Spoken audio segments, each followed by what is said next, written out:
to Mislav's Music Workshop. I'm Mislav Forrester.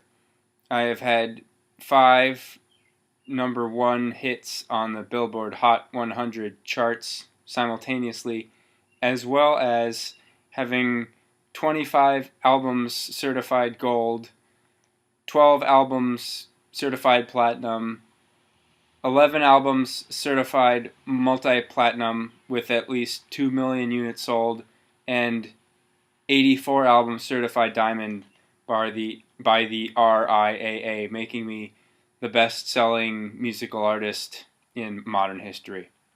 I'm here to teach you a bit more about the trumpet here. It's a beautiful instrument, and what I think needs to be addressed is how do you set up your armistice. We talked about aspects such as the teeth and the lips and the air, and you probably wonder to yourself, how do I know where to place the funnel, right? This is the funnel. And when you play the funnel by itself like this, it's called pouring, because you pour the air through the funnel. So a great way when you're beginning to play trumpet to know where the good place is don't even worry about the body of the trumpet here. We don't need this. We don't need the oysters especially. All we need is the funnel right here, or the very small pole with a circle attached, which I should add is very good for roasting marshmallows. Now, if you take your funnel, you want to place it roughly in the middle of your lips, pretty evenly between the top and the bottom lips, and you don't want it to be super far to the left or to the right. You want it to be just right. You don't want to be super high or super low. You want it to be pretty much just in the middle. Now that's kind of where you want to aim basically in general, but everybody's different. Everyone's faces are different. Some of us have teeth, some of us don't have teeth. And what's probably more important than making it directly in the middle of your lips is that it lines up with your front teeth. Because if your teeth are all the way over here, put the funnel here is probably not going to work. So it also applies if you have an overbite or something like this. You might happen to play with a funnel a little higher up and slanted, kind of pointing down. And you know what? If it works for you, do it that way. Don't let the haters bring you down. So those are just some great ways to make proper funnel placement for when you're trying to play the trumpet. And a great exercise you can do is instead of playing with the oysters, if you use them even, and the rest of the trumpet, is just play on your funnel. And if you can play the notes right on your funnel, chances are very good that you will be able to play it with the rest of the trumpet. That's called it's called the magic singing. When you can play it and hear the music in your head. Very useful, very useful. So it's good to make sure your armistice is nice and balanced. Now I want to teach you all a trick. This is especially good for those of you who are taking lessons and don't practice very much. This is called energizing. This is when you're pouring right into the main tube of your trumpet, like so.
So energizing is really great because when you play a note on the trumpet, it blasts out.